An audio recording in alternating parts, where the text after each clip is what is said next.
pangangalaga sa kalikasan.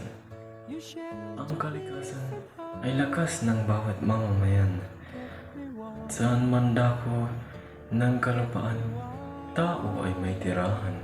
Ang kalikasan ay nagsisilbing tawiran at tahanan mula sa kinagisnan nating bayan. Sa bawat bansa, may sariling uri ng pangangalaga.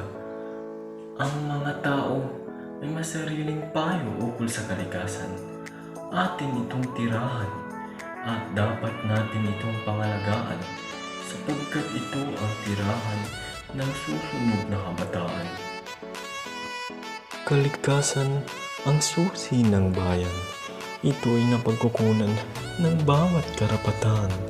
Mamuhay, magalak at mapayapang buhay ang hatid. Biyaya ay hindi dapat sinasayang, bagkus dapat itong salubungin ng alab patungo sa kapayapaan. Ito ay mahalaga, makakatulong, at ikit sa lahat ay makakaligtas ng buhay. Ang kalikasan, huwag nating hayaang masira. Ang kalikasan, dapat nating pangalagaan. Ito ang aking handog na tula sa proyektong Pilipino. Ako nga pala si Dinmore Esquirante mula sa Grade 12 St. Lorenzo Ruiz.